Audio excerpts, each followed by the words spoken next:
Before leaving for work, my daughter said, "Dad, don't go today." "Why, sweetie? Just stay home, please." I laughed it off and left. An hour later, she called sobbing. "Dad, it happened. You should have listened to me." I raced back. When I opened the front door, my daughter was standing pale-faced, pointing upstairs with trembling hands. What I saw there was horrifying. Chapter 1, The Warning. Jason Boon stood in the kitchen of his craftsman home in Portland, watching the rain streak down the windows while his 7-year-old daughter, Opel, pushed scrambled eggs around her plate. She had barely touched her breakfast, and those gray eyes, so much like his own, kept darting toward him with an intensity that made him uncomfortable. "Dad," she said quietly, setting down her fork. "Don't go to work today." Jason glanced at his watch. He had a meeting at 9 o'clock with potential investors for Boon and Farrell Strategic Consulting, the firm he'd built from nothing with his best friend, Theron, over the past 8 years. Missing it wasn't an option. "Why, sweetie?" he asked, kneeling beside her chair. Opal's small hands gripped the edge of the table. "Just stay home, please." His daughter had always been sensitive, what his mother called intuitive beyond her years. 3 months ago, she'd refused to get in the car before a family trip, crying until they delayed, leaving by an hour. They later learned a multi-car pileup had occurred on the highway at exactly the time they would have been there. His wife, Darlene, had dismissed it as coincidence. Jason wasn't so sure, but today he had no choice. The Richardson account was worth $3 million, and Theron had been handling most of the prep work. Jason needed to be there to close it. "I'll be home by dinner," he promised, kissing the top of Opal's head. "We can watch that documentary about the octopus you wanted to see." Her chin trembled. "Something bad is going to happen, Daddy. Something really bad." Darlene appeared in the doorway, her auburn hair pulled into a careless ponytail, wearing yoga pants and an oversized sweatshirt. At 34, his wife of 9 years still turned heads, but lately she'd seemed distant, distracted. She blamed it on stress from her freelance graphic design work. "Pal, stop making a fuss," Darlene said, her tone sharper than necessary. "Your father has important things to do." Jason caught something in his wife's eyes. A flicker of something he couldn't identify. Guilt. Fear. It passed so quickly he thought he'd imagined it. "I'll be fine, Opal girl," he said, forcing confidence into his voice. "I promise." An hour later, Jason sat in the sleek conference room of their downtown office, reviewing the Richardson pitch for the 3rd time. Theron hadn't shown up yet, which was odd. His business partner was many things: brash, occasionally reckless with money, prone to taking credit for Jason's ideas, but never late for important meetings. Jason's phone buzzed. Opal's name flashed on the screen. His heart clenched. She never called during school hours. "Opal. Dad, it happened." Her voice dissolved into sobs. "You should have listened to me." The phone nearly slipped from his hands. "What happened? Are you okay? Where are you?" "I'm home. I forgot my permission slip for the field trip. So the teacher had me call Mama bring it." "But Dad, when I got home," her breath hitched. "You need to come home right now." "Is your mother okay? Are you hurt?" "I'm not hurt, but you need to come home. Please hurry." Jason was already moving, grabbing his keys, ignoring the confused looks from his assistant as he sprinted past. The 15-minute drive took 8, his mind racing through possibilities. A break-in, an accident, a medical emergency, never the truth. He left his car running in the driveway, burst through the front door to find Opal standing at the base of the stairs, pale as milk, her small body trembling. "Opal, what?" She pointed upstairs with a shaking hand, tears streaming down her cheeks. "I heard noises from your bedroom. I thought maybe Mom fell or something, so I went to check." Jason's legs moved on autopilot, taking the stairs 2 at a time. The master bedroom door stood ajar. He could hear it now. Low voices, movement, the unmistakable sounds of intimacy. He pushed the door open. Darlene and Theron froze, a tangle of sheets and guilt. His wife's face drained of color. His best friend, his business partner, the man who'd been best man at his wedding, who was Opal's godfather, had the audacity to look annoyed at the interruption. The world tilted. 8 years of friendship, 9 years of marriage. All of it obliterated in a single moment. "Jason," Darlene gasped, clutching the sheet to her chest. "We didn't how long?" His voice came out eerily calm, a thin veneer over the volcanic rage building in his chest. Theron sat up, running a hand through his dark hair with the same casual confidence he brought to client meetings. "Look, man, we need to talk about this rationally." "How long?" Darlene's eyes filled with tears. 2 years. 2 years. 730 days of lies. Of coming home to a wife who kissed him hello while her body still bore the impression of another man. Of working side by side with a friend who was systematically destroying his life.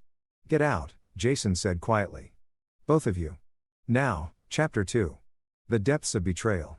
Darlene threw on clothes with trembling hands, her earlier bravado crumbling. Jason, please, we need to talk about this. Think about Opel. Don't you dare say her name. The words came out like ice. You don't get to use our daughter as a shield.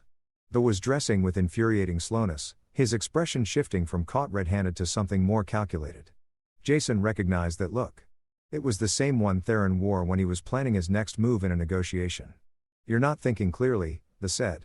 Let's all take a breath and discuss this like adults. Adults? Jason laughed, a harsh sound devoid of humor. You want to talk about adult behavior? Get the hell out of my house before I do something we'll all regret. After they left, Theron pausing at the door as if he might say more than thinking better of it. Jason found Opel curled up on the living room couch, her arms wrapped around her knees. He sat beside her, pulling her into his lap like he'd done when she was smaller. I'm sorry you had to see that, baby. Is mommy leaving? Opel's voice was small, muffled against his chest. I don't know yet, but whatever happens, you and I are going to be okay. I promise you that. They sat like that for a long time while Jason's mind began to shift from the initial shock into something more analytical. This was what he did. Assess crises, identify patterns, develop strategies. He'd built a career on understanding human behavior and motivation. 2 years. That meant the affair had started around the time Boon and Frel had landed their first major corporate client. Around the time Darlene had suddenly become supportive of his long work hours. Around the time they had suggested they expand the business, requiring Jason to take out a significant loan using their house as collateral. The pieces began clicking into place with sickening clarity. His phone rang. Oliver Moon, his attorney and one of his few genuine friends. I just got a very interesting call from Theron Farrell. Oliver said without preamble. He wants to discuss dissolving the partnership and claims you've been engaging in financial impropriety. Jason, what the hell is going on? Jason's blood ran cold. I'll be at your office in 30 minutes. He called Leshe Davidson, their elderly neighbor, to watch Opel. Leshe arrived within minutes, her weathered face creasing with concern when she saw the state of them both. Go do what you need to do, she said quietly. Opel will be safe with me. Oliver Moon's office overlooked the Willamette River. The attorney was in his late 50s, sharp-minded and sharper dressed with silver hair and the build of someone who had once been a college athlete. He'd been Jason's father's lawyer before his father's death from cancer 5 years ago. Sit, Oliver commanded, gesturing to a leather chair. Start from the beginning. Jason told him everything. The affair, the timing, his growing suspicions about Theron's motivations. Oliver listened without interruption, his expression growing darker. I pulled the partnership records while you were driving over, Oliver said, turning his computer monitor toward Jason. Look at this. The screen showed a series of financial transfers from Boon and Frel's operating account to a newly formed LLC. The company name made Jason's stomach drop. Frel Consulting Group. He's been siphoning money for 6 months, Oliver continued. Small amounts at first, then increasingly larger sums. And see this, he's been having our shared clients sign amended contracts with clauses that allow them to transfer to a successor company with minimal penalty. He's planning to steal the business. The words came out flat, emotionless. That's my assessment. And based on the timing of his call to me, I'd say he's accelerating his timeline. He probably didn't expect you to find out about the affair for a few more months. Jason's mind raced. Theron had access to everything. Client lists, proprietary methodologies, strategic frameworks Jason had spent years developing.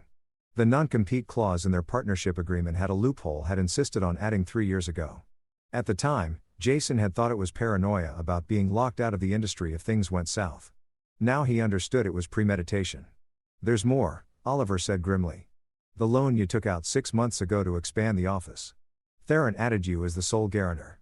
If the business fails, you're personally liable for $800,000. That's not what I signed. Are you certain? Because the document filed with the bank has your signature. Jason closed his eyes. He'd signed dozens of documents that month during the expansion. Theron had always handled the administrative details while Jason focused on strategy and client relations. It would have been easy to slip in an altered agreement. He's planned this perfectly, Jason said quietly. Seduce my wife, destroy my marriage, steal my business, and leave me buried under debt. It's diabolical, Oliver agreed. But here's what he didn't count on. You being you. You're the best strategic mind I've ever seen, Jason. If anyone can outmaneuver him, it's you. Jason stood walking to the window. Rain pelted the glass, turning Portland into a watercolor blur. His reflection stared back at him. A man who'd built his entire adult life on trust and partnership, now facing the rubble of everything he believed in. But underneath the devastation, something else was crystallizing. A cold, calculating clarity. "Oliver, I need you to do something for me," he said. "Don't respond to Theron's call yet. Stallium, tell him you need to review documents." "What are you thinking?" "I'm thinking Theon has spent 2 years setting up his perfect crime. It's time I showed him what a real strategist can do." Chapter 3, The Hidden Hand. That evening, with Opel asleep at Leshe Davidson's house, Jason sat in his home office and did what he did best. Analyze the battlefield. Theron Frell, age 36, grew up in wealth but squandered most of his inheritance on bad investments before meeting Jason in an MBA program 10 years ago. Charismatic, persuasive, but fundamentally insecure. He resented Jason's natural talent for reading people and situations even as he relied on it to build their business. Darlene Boon Lucero, age 34, came from a working-class family in Sacramento. Her mother, Esperanza Flores, had raised 3 daughters alone after Darlene's father abandoned them. Darlene had always been sensitive about money, about status. When had that insecurity become an opening for Theron? Jason pulled up old photos on his computer, company parties, vacations, Opel's birthday celebrations. He studied Theron and Darlene's body language in each image, looking for the moment the affair had begun. There, a photo from the company's 5th anniversary celebration. Theron's hand on Darlene's lower back, her body angled toward him, the micro-expressions of intimacy. Jason had been giving a speech, his back to them both. His phone buzzed, a text from an unknown number. "We need to talk about Opel's future. About doing this the right way. Darlene using their daughter to manipulate him already." Before he could respond, another message appeared. This one from Theron. "The business is going to get messy. Let's settle this professionally. I'm willing to buy you out for $200,000. $200,000 for a company currently valued at over $3 million. It was insulting. It was also a mistake. Theron had shown his hand too early, revealing his desperation. That meant there was something Jason didn't know yet. Some deadline driving Theron's timeline. Jason opened his laptop and began digging. He'd built Boon and Frell's systems, had access to everything. If the thought changing a few passwords would stop him, he'd underestimated his opponent. 3 hours later, Jason sat back in his chair, a grim smile on his face. He'd found it. Theron had been courting investors for Frell Consulting Group for months, but the capital was contingent on him acquiring Boon and Frell's client list and methodologies legitimately, meaning through a buyout or dissolution that wouldn't trigger lawsuits. The investor commitment was set to expire in 30 days. But there was more. Theron had made promises he couldn't keep, overstating the company's value, exaggerating his role in major client victories. He'd even forged Jason's signature on testimonials to investors. If those investors discovered the truth, they wouldn't just lose the deal, he'd face fraud charges. And Arlene, Jason found messages between them, carelessly left in Theron's cloud storage. She knew everything. More than that, she'd actively helped using her graphic design skills to create fake documents and presentations for Theron's investor pitches. They'd been partners in every sense of the word. Jason's hands trembled as he read the messages.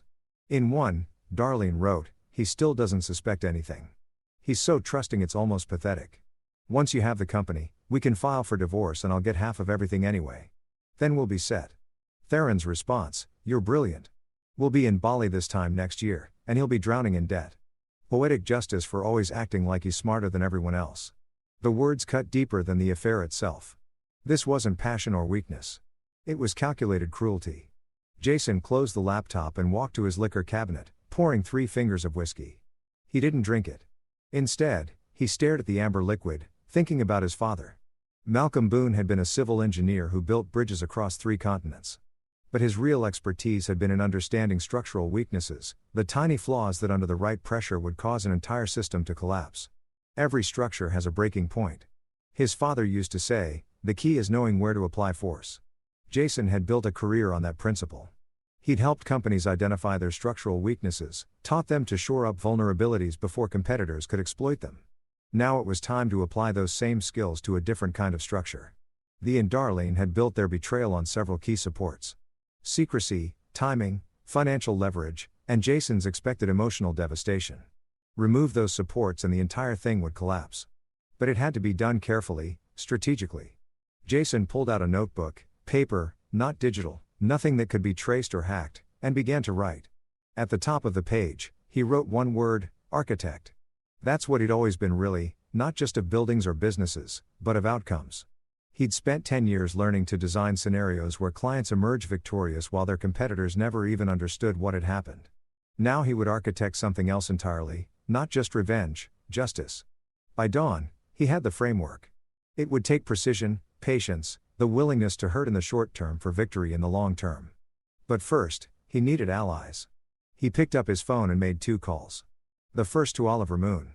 I need you to file a forensic audit request on Boon and Frell. Make it look like you're building a case for my defense, but I want everything exposed. The second to an old friend from his MBA program, Terry Mata, who now worked in private investigation. I need everything you can find on the Farrell. Financial history, relationships, weaknesses, and I needed to stay off the books. Terry was silent for a moment. This isn't like you, Jason. No, Jason agreed. It's not, but I'm learning. He hung up and looked at the notebook again. 9 steps. 9 moves that would dismantle everything Thien and Darlene had built while leaving Jason and Opel standing in the clear. The game had begun. Chapter 4. Foundation cracks. Terry Mata arrived at Jason's house 3 days later with a manila envelope thick enough to be a novel. The private investigator was a compact man with careful eyes and the methodical demeanor of someone who made his living uncovering secrets. You sure you want to read this? Terry asked, setting the envelope on the kitchen table. Some things once you know them. I'm sure. Terry nodded and left without another word. Jason waited until Opel was at school before opening the envelope. The first section covered the finances. Despite the appearance of success, the expensive suits, the sports car, the waterfront condo, Theron was drowning in debt, credit cards maxed out, personal loans from shadowy sources, gambling losses at the local casino totaling over $150,000 in the past year. The affair with Darlene wasn't just about desire or betrayal. Theron needed money desperately, and Boon and Frell represented his only way out. The investor deal was his lifeline. Without it, the people he owed money to would come collecting. The second section detailed Theron's other relationships. There was a string of affairs, one overlapping with the next, including one with a woman named Randy Holloway, who happened to be married to one of Theron's biggest investors. Jason studied Rye's photo. She was beautiful in a calculated way. Expensive highlights, designer clothes, the kind of woman who used her appearance as currency. According to Terry's notes, she and Theron had been seeing each other for 4 months, meeting at hotels while her husband traveled for business. The third section was about Darlene. Her graphic design business was failing. She lost her 3 biggest clients in the past 6 months, hadn't landed new work, and was behind on her business loan payments. The loan she'd taken out without telling Jason using forged documents that showed his consent. They've been planning this for a long time and they've been getting sloppy, desperate. Jason's phone rang. Oliver Moon. The forensic audit turned up something interesting. The attorney said, Theron's been making payments to someone named Kelvin Gregory. Does that name mean anything to you? Jason's blood chilled. He's a business broker. Specializes in hostile takeovers and corporate dissolution. Well, according to these payments, Theron retained him 8 months ago. Long before any of this came to light, 8 months. That was 2 months before Jason had taken out the expansion loan. Theron had been planning the destruction of their partnership before there was even a partnership to destroy. There's something else, Oliver continued. Gregory has a reputation. He doesn't just facilitate legal takeovers. He's been investigated twice for fraud, once for witness intimidation. The charge is never stuck, but the pattern is clear. You're saying Theron hired a criminal to help him steal my company? I'm saying you're dealing with someone more dangerous than a simple adulterer and embezzler. Watch your back, Jason. After hanging up, Jason sat with the implications. Theron wasn't just desperate. He was working with people who didn't play by rules. That changed the game entirely, but it also presented an opportunity. Jason spent the next week executing phase 1 of his plan documentation. He gathered every piece of evidence of Theron's embezzlement, every forged signature, every doctor document. He created redundant backups stored in multiple secure locations. If Theron tried to destroy evidence, he'd find himself grasping at air.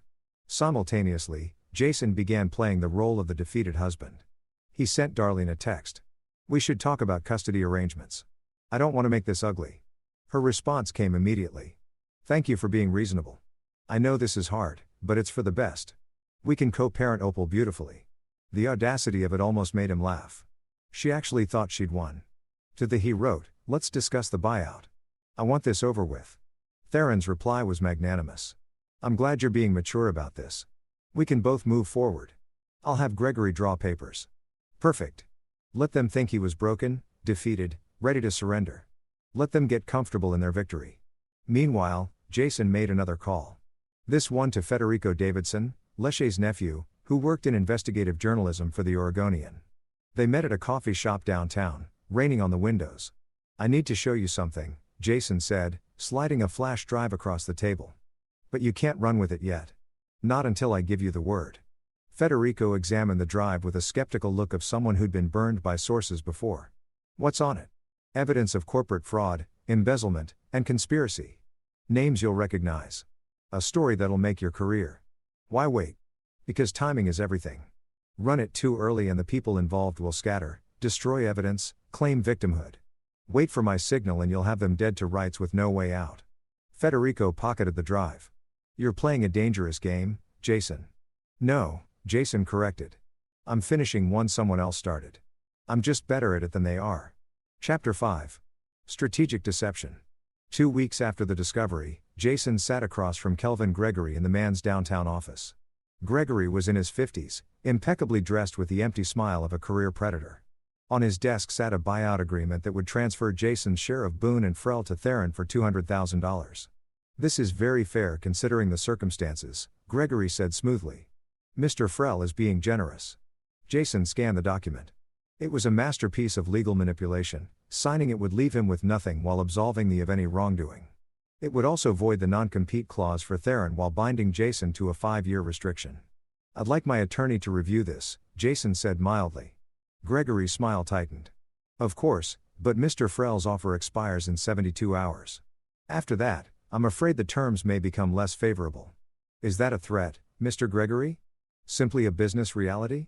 You have considerable debt, a failed business, a messy divorce on the horizon. Sometimes the wise move is knowing when to fold." Jason stood, leaving the unsigned documents on the desk. "I'll be in touch." Outside, he called Oliver. "They're getting desperate, which means we're close." "Close to what?" "To them making a mistake they can't recover from." The next phase required subtlety. Jason began reaching out to Boon and Frell's key clients, not to badmouth but to have informal conversations about the company's future. He expressed concern about structural changes and new strategic directions that might not align with the client's best interests. He didn't lie. He didn't accuse. He simply planted seeds of doubt. Within days, 2 major clients called to express concerns about the rumors of partnership dissolution. Theron in turn had to accelerate his investor timeline, pushing Farrell Consulting Group's launch forward before he'd secured all the necessary clients. Pressure, that was the key. Apply pressure at the right points, and people made mistakes. Meanwhile, Jason conducted his own investigation into Randy Holloway. He discovered she wasn't just having an affair with Theron. She was also her husband's business partner with signing authority on all investment accounts. The husband, Jamal Pope, was a real estate developer who'd made millions flipping properties during the market recovery. According to Terry Ma's research, Pope was notoriously jealous and had a temper that had landed him in anger management classes twice. Jason drafted an anonymous email to Jamal Pope. It contained no accusations, just a simple question. "Does your wife's investment in Farrell Consulting Group represent a conflict of interest? Might be worth having a conversation with her." He didn't send it yet. That car would be played at exactly the right moment. At home, Darlene had begun pressing for formal divorce proceedings. She'd moved into a hotel, claiming she needed space to process everything. In reality, she was staying with Theron at his condo. "We should start thinking about selling the house," she told Jason over coffee. They'd agreed to meet in public places for Opel's sake. "It's too big for you and Opel alone, and I'll need my share of the equity." "The house is in my name," Jason pointed out. "The down payment came from my father's life insurance." Darlene's expression hardened. "Oregon is a community property state. I'm entitled to half of everything we've built together, including your business debts, the loan you took out without my knowledge." She paused. "I don't know what you're talking about." "Of course you don't." He sipped his coffee. "I'm sure it'll all come out in discovery." He stood to leave, then paused. "By the way, how's Thiene's new venture coming along? I hear investor commitments can be fickle things." The look on her face told him everything. She knew they were on shaky ground. "Good." That night, Opel asked him a question that stopped him cold. "Dad, Are you being the bad guy or the good guy? What do you mean, sweetie? She looked up from her coloring book. In your head, you're always planning something. I can tell, but I can't tell if you're planning good things or bad things. Jason knelt beside her. I'm planning to make sure you and I are okay. That's all that matters. But what about Mom? He chose his words carefully. Your mom made choices that hurt our family. I'm making sure those choices have consequences. Does that make sense? Opel thought about it then nodded. Like when I lied about breaking your coffee mug and you made me do extra chores. Something like that, but bigger. Okay. As long as you're not being mean just to be mean. Dad, can I tell you something? Always. I knew something bad was going to happen that day, but it wasn't a dream or anything. I just felt it like a stomachache but in my head. Does that make me weird? Jason pulled her into a hug. That makes you special. And you were trying to protect me. I should have listened. Will you listen next time? Every time, he promised. That promise will be tested sooner than he expected. Chapter 6. The Trap Springs. The call came at 2 a.m. Terry Mata. His voice urgent. Jason, someone broke into your office. The police are there now. Jason was dressed and driving within minutes, his mind racing. The break-in was either legitimate, someone after computer equipment, or a targeted attempt to destroy evidence. He arrived to find 2 police officers talking to the building's night security guard. The office door had been forced open, but surprisingly little appeared to be disturbed. Computer equipment remained in place. The only thing clearly targeted, the filing cabinet where Jason kept hard copies of key business documents. They knew what they were looking for. The lead officer, Shannon Woodard, observed. She was in her late 30s, sharp-eyed with the careful manner of someone who'd seen too many crimes to be surprised by human nature. This wasn't a random burglary. No, Jason agreed. It wasn't. Officer Woodard studied him. You know who did this? I have suspicions, but nothing I can prove. Want to share those suspicions? Jason considered accusing Theron without evidence would seem like the bitter accusations of a cuckold husband, but planting the seed in law enforcement's mind might prove useful later. My business partner and I are in the middle of a contentious dissolution. I've been documenting some irregularities in our financial records. These are copies of those documents. Were Woodard corrected, gesturing to the empty filing cabinet were. Jason agreed. Fortunately, I believe in redundancy. He didn't mention that the documents in that cabinet were decoys, outdated forms, and irrelevant paperwork.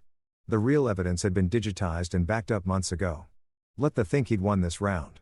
But Woodard was sharper than he'd expected. Mr. Boon, I'm going to give you some advice.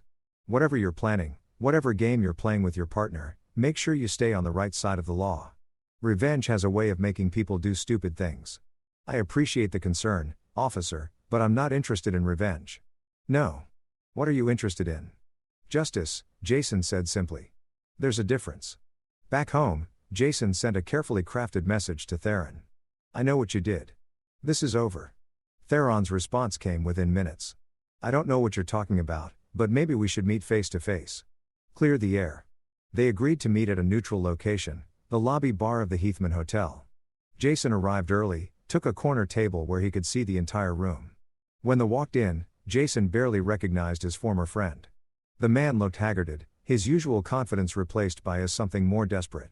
You look terrible, Jason observed as Theron sat down. Yeah, well, breaking and entering isn't my usual skill set. I had to hire people. Theron signaled for a whiskey. You've made this very difficult, Jason. I've made it difficult. You seduced my wife, embezzled from our company, and try to frame me for fraud. You left me no choice. Theron's voice rose, then dropped when nearby patrons glanced over.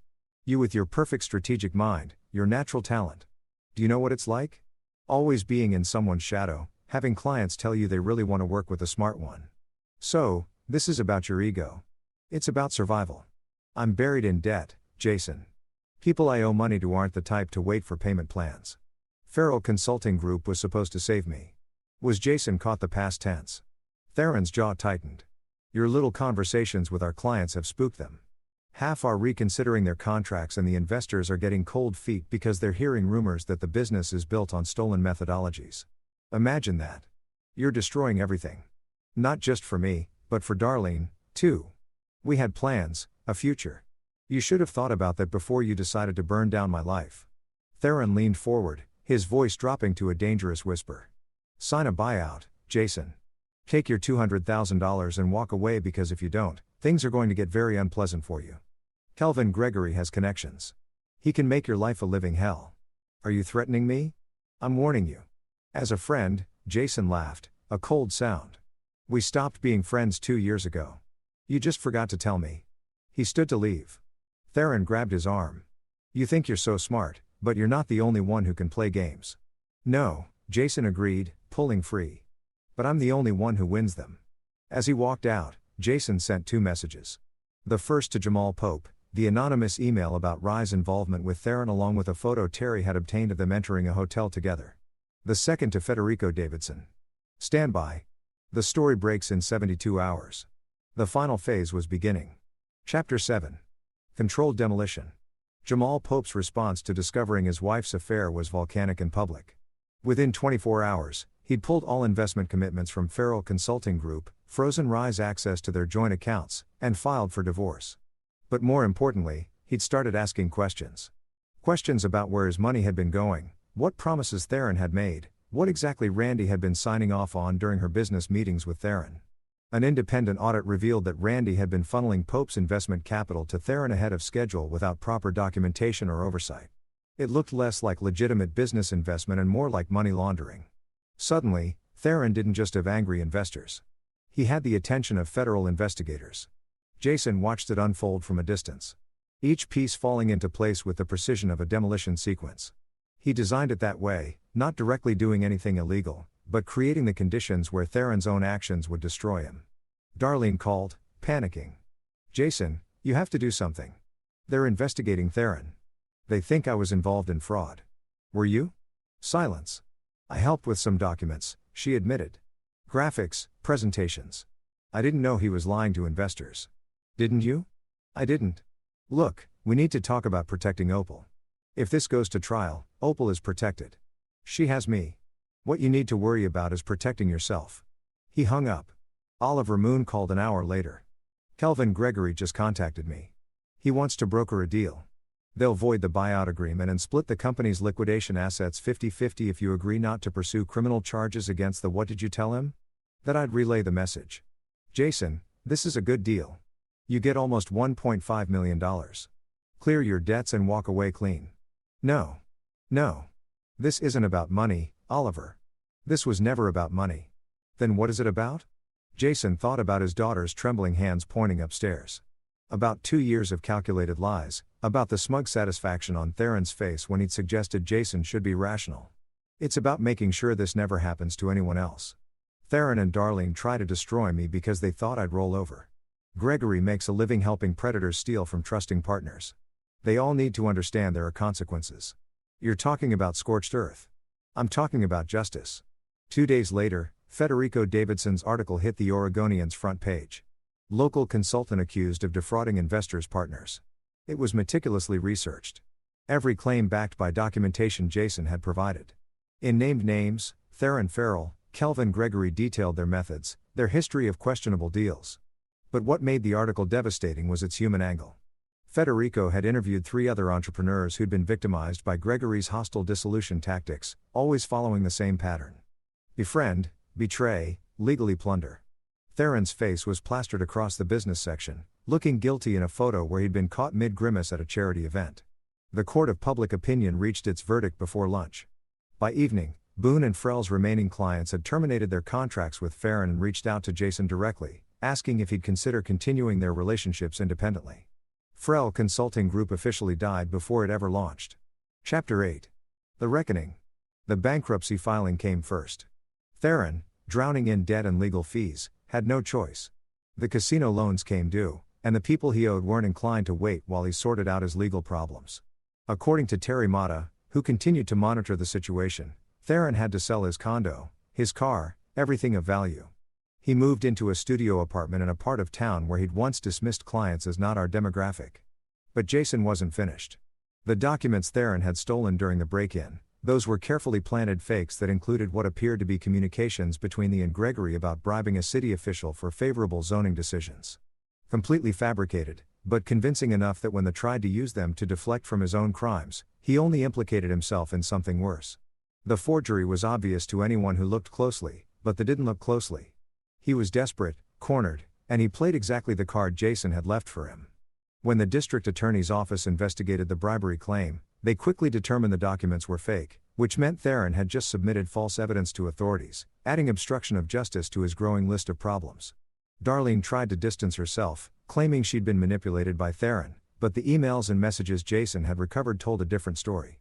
She'd been an active, willing participant. The divorce proceedings became a matter of public record. Oliver Moon presented evidence of her business fraud, the forged loans, the systematic deception. The judge's ruling was unambiguous. Jason retained full custody of Opel, the house, and all marital assets. Darlene was ordered to repay her fraudulent business loan, which effectively bankrupted her. She moved back to Sacramento, living with her mother, Esperanza, working retail to pay off her debts. But the cruelest cut came when her mother called Jason directly. "I raised my daughter to be better than this," Esperanza said, her voice heavy with shame. "What she did to you, to that beautiful little girl. I'm sorry isn't enough, but I'm sorry anyway. Thank you, Mrs. Flores. I want you to know we're not giving her money. She needs to face what she's done. And if there's anything Opel ever needs, you call me. She's still my granddaughter and she deserves better than this mess." It was the only grace note in the entire sordid affair. Kelvin Gregory faced his own reckoning. The article had brought him attention he didn't want. The state bar opened an investigation into his business practices. 2 former clients came forward with allegations of fraud. His career built on predatory dissolution of partnerships was coming apart. In a last desperate move, Gregory tried to sue Jason for defamation. The case was dismissed within weeks. Truth being an absolute defense against such claims. 3 months after that morning, when Opel had begged him to stay home, Jason stood in the empty office that had once been Boon and Frell. The space echoed, stripped of furniture, ready for a new tenant. Oliver Moon stood beside him. "You did it. Against all odds, you came out ahead." "Did I?" Jason looked around at the emptiness. "My marriage is over. My business partner turned out to be my enemy. My daughter saw things no child should see. But you protected her. You protected yourself. And you made sure those who wronged you faced consequences." Oliver paused. "Some might say you went too far. Some might. Do you?" Oliver considered. "I think you fought back against people who tried to destroy you using every advantage they had. You just happened to be smarter than they were. If that's wrong, then the entire concept of justice is flawed." Jason's phone buzzed. A text from Opel, who was at Leshe Davidson's house. "Can we have pizza for dinner? And can we watch the Octopus movie?" He smiled. "I have to go. My daughter wants pizza. Go be with her." That's what this was all about. Anyway, Chapter 9. Architect of Tomorrow. 6 months later, Jason Boon stood in a new office, smaller than the old one, but entirely his own. The sign on the door read, Boon Strategic Consulting. He'd rebuilt from scratch, keeping only the clients who'd specifically requested to continue working with him. The business was leaner, more focused, and entirely under his control.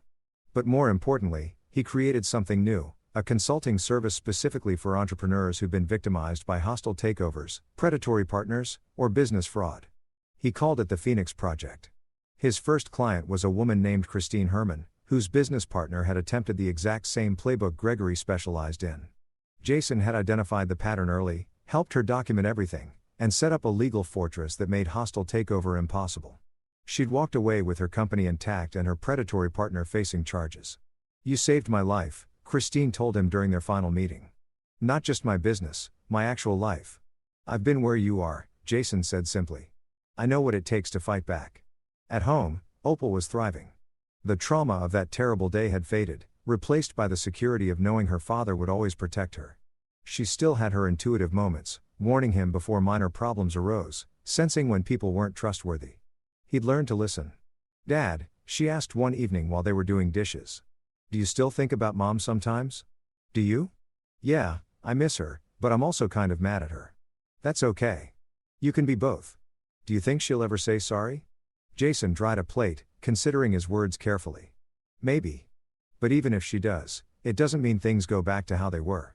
Some choices change everything. Like your choices changed everything for Mr. Theron and Mr. Gregory. Smart kid. I made sure they faced consequences for their actions." "That's different, is it?" "Yes. Because they hurt people on purpose. I made sure they couldn't hurt anyone else." Opel thought about that. "Okay, that makes sense." The doorbell rang. Terry Ma stood on the porch looking uncomfortable. "You should see this," he said, handing Jason a thin folder. Inside was a news clipping from a Sacramento paper. Darlene Lucero, she'd taken back her maiden name, had been arrested for check fraud. Small-time stuff, but it suggested she hadn't learned anything from her previous downfall. She's working retail, stealing from the register to pay off debts. Terry said, "Thought you should know." Jason felt nothing. No satisfaction, no pity, just the distant observation of someone watching a tragedy play out from a safe distance. "Thanks for letting me know." That's it. No comment. What would I say? She made her choices. She's living with the consequences just like we all do. After Terry left, Jason stood in his home office, looking at the framed photo on his desk. It was from Opel's 8th birthday party, just the two of them at the zoo. Her face lit up with joy as she watched the octopus exhibit she'd been fascinated by ever since the documentary. That was what mattered. Not the scorched earth he'd left behind. Not the enemies he defeated. This moment, this daughter, this chance to rebuild something better. His phone rang. A potential new client recommended by Christine Herman, another entrepreneur being targeted by a predatory partner. "Mr. Boon, I'm hoping you can help me. My business partner has been acting strange, and I think he's planning something." Jason picked up his notebook, the same one he'd used to architect Theron and Darlene's downfall. But this time, he'd be using those skills to build rather than destroy. "Tell me everything," he said. "Start from the beginning." As the client talked, Jason made notes, already identifying patterns, seeing the vulnerabilities, designing the counter-strategy. This was what he'd always done best, architect outcomes. He just needed to learn when to build and when to demolish. Outside, rain droomed against the windows. Portland weather constant and cleansing. Opel was in her room doing homework, safe and happy. Though was broke, facing multiple lawsuits and under federal investigation. Gregory had been disbarred and was facing trial for fraud. Darlene was in Sacramento burning what remained of her life one bad choice at a time. And Jason, he was teaching his daughter to trust her intuition, helping others avoid the traps he'd fallen into, and building something better from the ruins of betrayal. Some might call it revenge. Officer Woodard would probably say he'd gotten dangerously close to crossing lines that shouldn't be crossed. But Jason called it justice. The kind you have to architect yourself when the people you trusted decide to become your enemies. The kind where you win not by becoming like them, but by being better, smarter, and more patient. The kind where at the end you can look at your daughter and know you fought for her without losing yourself. "Dad." Opel called from her room. "Can you help me with my math homework?" "Coming, sweetie." He closed a notebook and went to help his daughter with her fractions, leaving the ruins of his old life behind and stepping fully into the future he'd built. One careful, calculated move at a time. And there you have it.